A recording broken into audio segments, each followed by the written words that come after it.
The town of Oakhaven was a sleepy little place. Trees with green leaves lined every street. Houses had neat lawns and white picket fences. Kids rode their bikes down the sidewalks, their laughter echoing in the afternoon sun. It seemed like the most ordinary town in the world.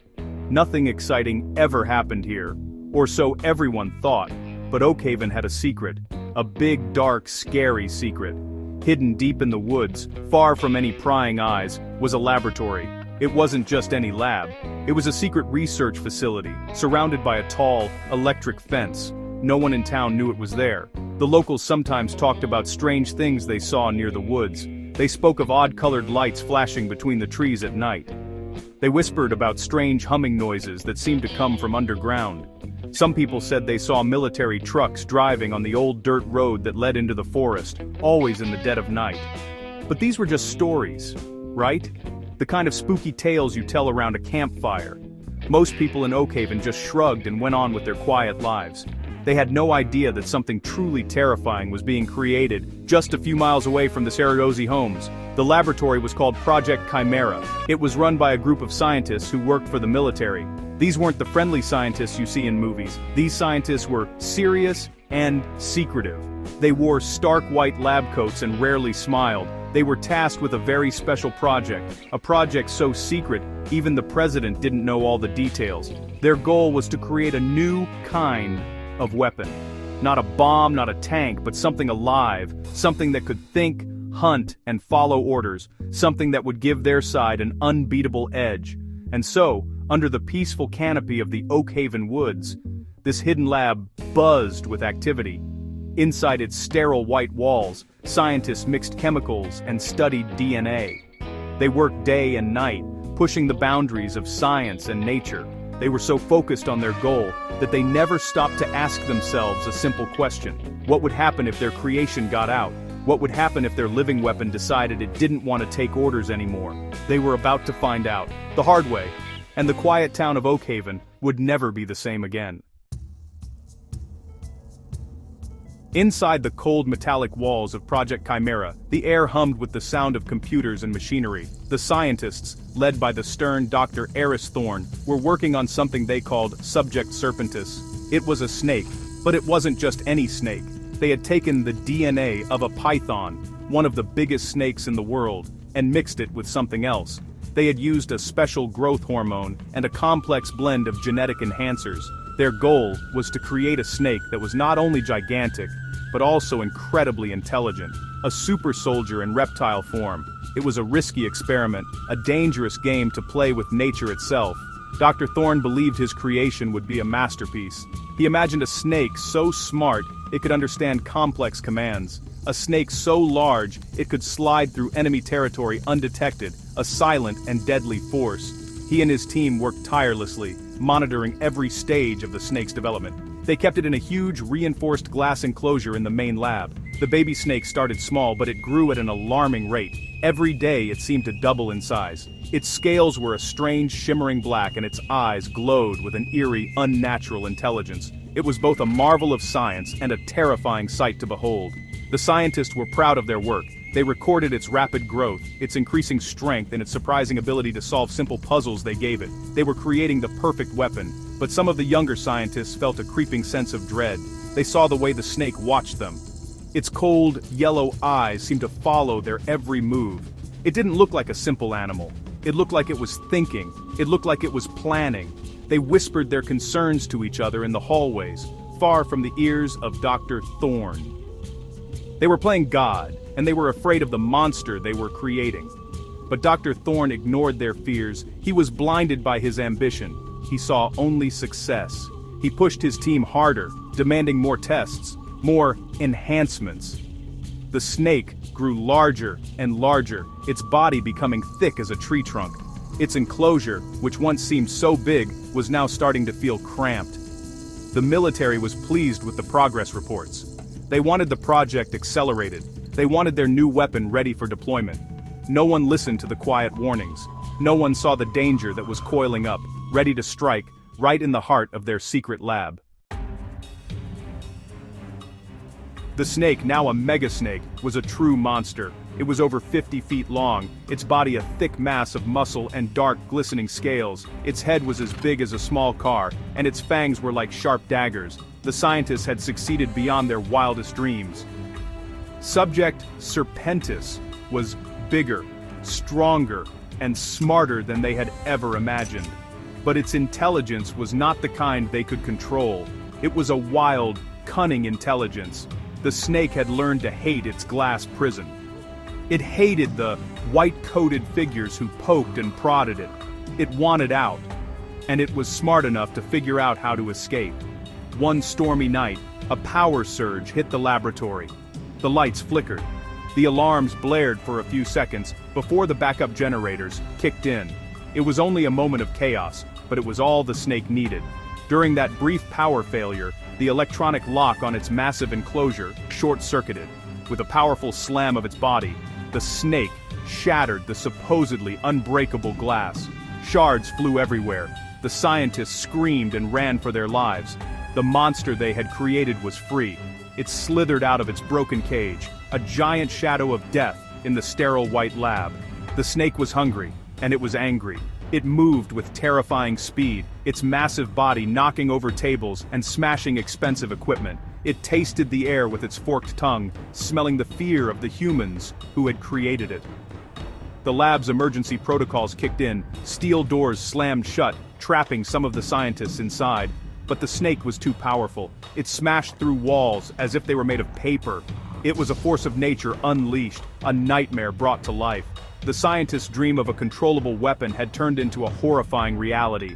Their creation was out of control. After causing destruction inside the lab, the snake found a way out. It smashed through an exterior wall and slithered into the dark, rain-soaked woods. Once free in the open, it seemed to grow even more. The natural environment, the fresh air, the freedom. It all seemed to supercharge its mutated genes. It grew bigger and bigger, feeding on deer and other wildlife in the forest. The military tried to cover up the incident. They told the world nothing. But a monster was now loose in the woods surrounding the quiet town of Oakhaven. A 50-foot-long, super-intelligent mega snake. And it was only a matter of time before it found its way to the town.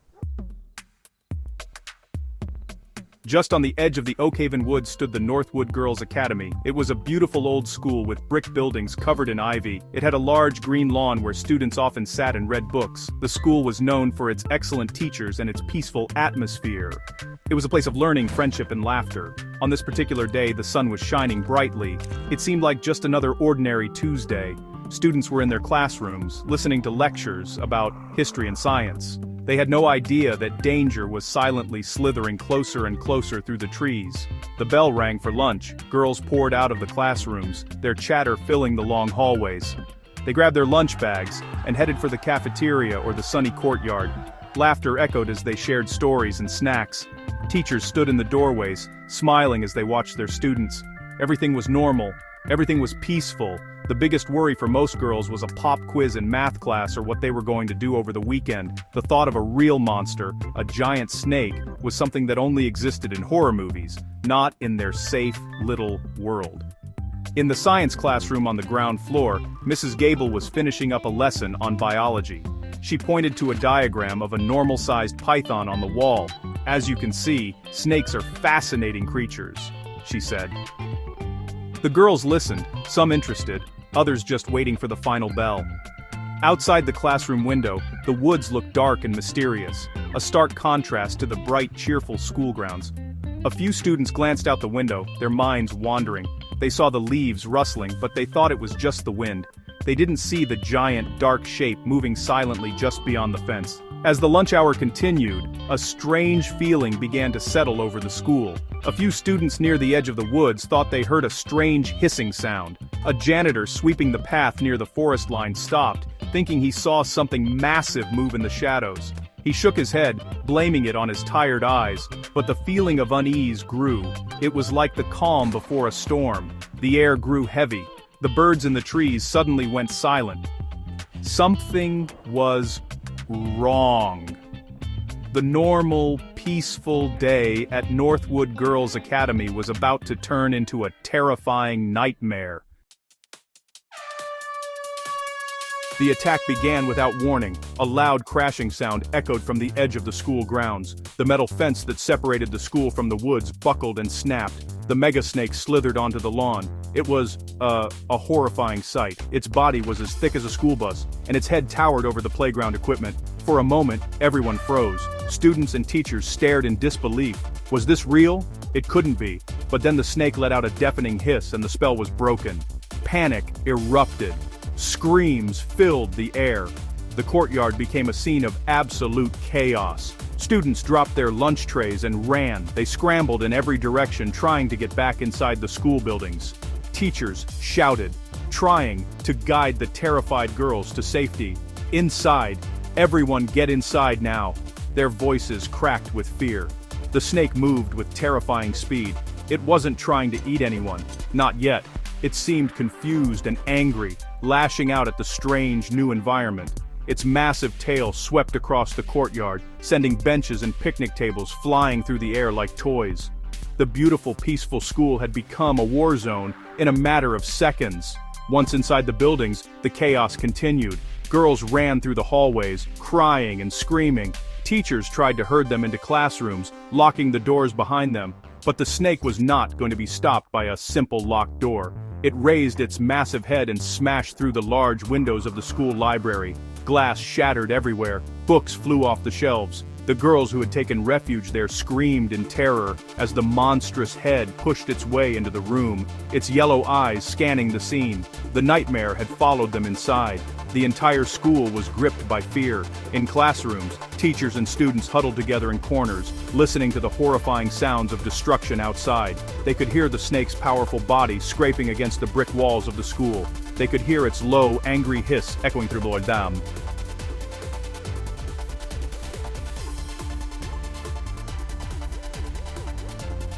Bravery. Of the side of the building, every distant crash sent fresh waves of terror through them. They were trapped with a monster they couldn't possibly understand. Hope seemed to be slipping away with every passing second. They needed a hero. Or maybe more than one. In the midst of the chaos, a few brave souls refused to give in to fear. One of them was Art Jenkins, the school's head of security. Art was an older man, a former soldier with a calm demeanor and nerves of steel. He had seen a lot in his life, but nothing could have prepared him for a giant mutant snake. Still, his training kicked in. His first and only thought was to protect the children. He grabbed his walkie-talkie and began coordinating with the staff who were still in the hallways, trying to help students. He knew that panicking would only make things worse. They needed a plan. He wasn't alone. Mrs. Gable, the biology teacher, and Ms. Davis, the school's athletic coach, quickly joined him. They were terrified, but the sight of the scared children gave them strength. "We have to get them out," Mrs. Gable said, her voice shaking but determined. "The snake is on the west side of the building. We can evacuate the students from the east exit." Coach Davis nodded. "I can help. I'll get the students from the gym and the classrooms on that side. We need to create a distraction, something to keep the snake busy." Art looked at the two women, a new sense of hope in his eyes. They were not soldiers, but they were brave. The plan was simple, but incredibly dangerous. Art would be the bait. He would go out and make as much noise as possible to draw the snake's attention. He would use the school's maintenance golf cart, driving it around the front lawn to create a moving target. While he kept the monster occupied, Mrs. Gable and Coach Davis would lead the evacuation. They would go from classroom to classroom on the far side of the school, quietly gathering the students and leading them out the east doors towards the main road, far away from the monster. It was a huge risk. If the snake lost interest in Art, it could turn on the escaping children. With the plan in place, they sprang into action. Art took a deep breath, clutching a crowbar in one hand. "Keep them safe," he said to the two teachers before heading towards the main entrance. Mrs. Gable and Coach Davis split up, running down the hallways. They tapped softly on classroom doors, whispering instructions to the terrified teachers and students inside. "Be quiet. Follow us. Stay low," they repeated over and over. A silent, organized line of students began to form, a thread of hope in the dark and terrifying halls of Northwood Girls Academy. Their survival depended on the courage of a few ordinary people. Art Jenkins burst out of the main doors and ran towards the maintenance shed. He could hear the snake crashing through the west wing of the school. He had to be fast. He jumped into the small golf cart, fumbling with the keys for a second before the engine sputtered to life. Taking another deep breath, he stomped on the accelerator and zipped out onto the front lawn. "Hey, over here, you big ugly worm!" he shouted at the top of his lungs. He drove in circles, honking the cart's small horn. It was a ridiculous sight. A small man in a tiny cart trying to get the attention of a 50-foot monster. But it worked. The monstrous head of the snake emerged from a shattered classroom window. Its yellow eyes, full of cold fury, locked onto the noisy little cart. It let out an angry hiss and began to pull its massive body out of the building. Art's heart pounded in his chest, but he kept going. He drove back and forth across the lawn, always staying just out of the snake's reach. The snake lunged, its huge head slamming into the ground where the cart had been just a second before. The earth shook with the impact. Art swerved, his knuckles white on the steering wheel. He was buying time. Precious time. Meanwhile, inside, Coach Davis and Mrs. Gable worked with quiet efficiency. They moved like shadows through the corridors, gathering students. "Stay together. No noise," Coach Davis whispered, her voice firm and reassuring. She used her athletic training to guide the large groups quickly and safely. Mrs. Gable used her calm teacher's voice to soothe the crying, frightened girls. They led them down the east hallway, away from the sounds of Art's desperate battle. They reached the side exit, a heavy double door that led to the street. With a combined effort, they pushed it open, revealing the path to safety. One by one, the students and teachers streamed out of the building. They ran across the parking lot and down the street, not daring to look back. Coach Davis and Mrs. Gable stood at the door, making sure every single student was out. They were the last ones to leave, their eyes scanning the hallways one final time. Only when the school was empty did they run to join the others. Thanks to their bravery and Art's incredible sacrifice, they had done it. They had saved the children. Art kept the snake distracted, a lone hero in a golf cart, fighting a monster to protect his school. Just as the snake cornered Art against the school's main entrance, the sound of sirens filled the air. A convoy of black military trucks and police cars came screeching down the road. Soldiers in tactical gear jumped out, armed with strange-looking rifles. They were not ordinary soldiers, they were a special containment unit from Project Chimera, sent to clean up their mess. They took positions, aiming their high-tech weapons at the giant snake. The snake, confused by the new arrivals, turned its attention away from Art, giving him a chance to scramble to safety behind one of the trucks. The soldiers didn't use bullets. Their rifles fired powerful tranquilizer darts, each one the size of a small bottle. The first few darts bounced off the snake's thick scales, but the soldiers kept firing, aiming for the softer spots around its eyes and mouth. The snake thrashed wildly, its tail whipping through the air and smashing the front of the school. But the tranquilizers were beginning to work. Its movements became slower, more sluggish. Finally, with a loud, groaning hiss, the giant monster collapsed onto the lawn, unconscious. A huge net was dropped from a helicopter and the massive snake was carefully lifted and taken away. The authorities quickly took control of the scene. They put up a perimeter around the school and told the townspeople that there had been a gas leak that caused hallucinations. They interviewed Art, Mrs. Gable, and Coach Davis, telling them that what they saw was not real. They were ordered to sign papers promising never to speak about what truly happened. The secret of Project Chimera had to be protected at all costs. The government and the military worked together to bury the truth, creating a cover story to hide the existence of the mutant mega snake. The town of Oakhaven slowly returned to normal, at least on the surface. The school was repaired, and classes eventually resumed. The official story of the gas leak was what appeared in the newspapers.